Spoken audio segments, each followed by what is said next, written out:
4వ అధ్యాయం మొదటి నుంచి.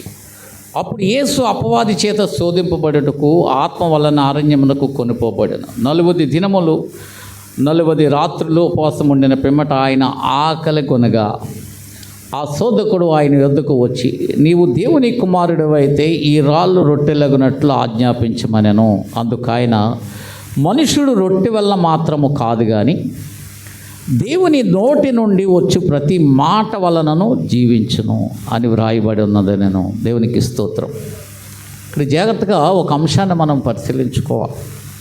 ఎలాగంటే అపవాది దేవుని వాక్యంతో మాట్లాడుతుంది,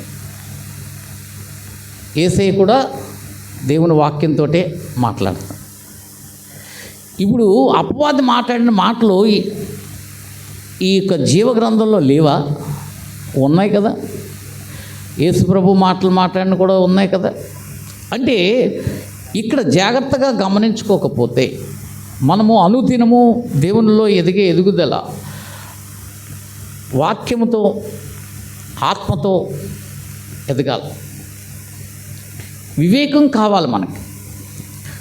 ఆ వివేకం కలిగిన జ్ఞానం మనకి ఎలాగొస్తుందంటే ఆత్మ వల్ల వస్తుంది.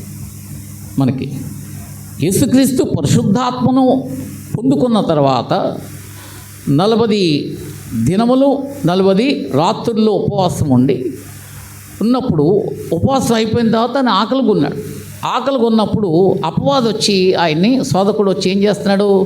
ఎప్పుడు ఆకలి ఉంది అంటే ఆకలి అన్న మాట చూడండి, ఈ లౌకిక సంబంధమైన పరిస్థితే కదా మనిషికి. అలాగా దైవ కుమారుడు, ఒక దేవుని కుమారుడైన ఒక మానవ రీతిగా ఈ లోకానికి ఆయనకు ఉన్న మహిమ అంతటిని ఆయన రిక్తునిగా చేసుకుని అతను ఒక మనుష్యుడు ఎలాంటి బాధలు పడతాడో, ఆకలి బాధలు ఎలా పడతాడో అవన్నీ కూడా ఆయన అనుభవించాడు ఈ లోకంలో. అలాగా ఆకలిగా ఉన్నప్పుడు ఈ శోధకుడు చెప్తున్నాడు. ఏమని చెప్తున్నాడంటే, నీవు దేవుని కుమారుడు అయితే ఈ రాళ్ళు రొట్టెలే దగినట్లు ఆజ్ఞాపించమనెను. అందుకు ఆయన, మనుషుడు రొట్టె వలన మాత్రము కాదు కానీ దేవుని నోట నుండి వచ్చి ప్రతి మాట వలన జీవించును. దేవునికి స్తోత్రం. చూస్తారు ఇక్కడ ఈ యొక్క లేఖనాన్ని 2 విధాలుగా విభజింపబడింది. 2గా ఒకే అంశాన్ని జాగ్రత్తగా చూస్తే ఆకలి అన్న మాటనే ఏం చెప్తున్నారు అంటే రాళ్ళని రొట్టెగా చేసుకోమంటున్నాడు నువ్వు దేవుని కుమారుడు అయితే. ఇప్పుడు ఈయన దేవుని కుమారుడు అని ఈ అపవాది దగ్గర నిరూపించుకోవాలా? చెప్పండి. ఈ అపవాది దగ్గర నిరూపించుకోవాలా నువ్వు ఆయన దేవుడు కుమారుడు అని ఆయన అందుకేం చెప్పాడు? చాలామంది ఏం చెప్తారంటే, నువ్వు ఫలానా ఇదైతే నువ్వు ఈ పని చేసి చూపించు అంటావు. అంటే ఇప్పుడు ఏం చేస్తారు? వెంటనే ఆటోమేటిక్గా వాళ్ళ ట్రాన్స్లోకి వెళ్ళిపోతూ ఉంటారు. జాగ్రత్తగా గమనించవలసింది ఏంటంటే, అపవాది మన పరిపరి విధాలుగా అపవాది యొక్క ట్రాన్స్లోకి మనం లాగేస్తుంది.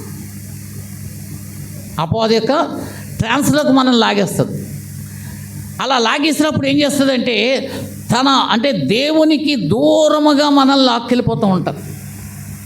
వాక్యాలే చెప్తుంది. నువ్వు వాక్యం తప్ప ఇంకేది వినవని తెలిసి ఏం చెప్తుంది? వాక్యాలే చెప్పి నేను మారుస్తూ ఉంటాను. దేవుని వాక్యాలే చెప్తుంది. కానీ ఎలా చెప్తుంది? ఇక్కడ మార్చి చెప్తుందా? భ్రమలోకి తీసుకెళ్తుందా? అంటే ఈరోజు నీకు అర్థం కావాల్సింది ఏంటి అని అంటే, దేవుని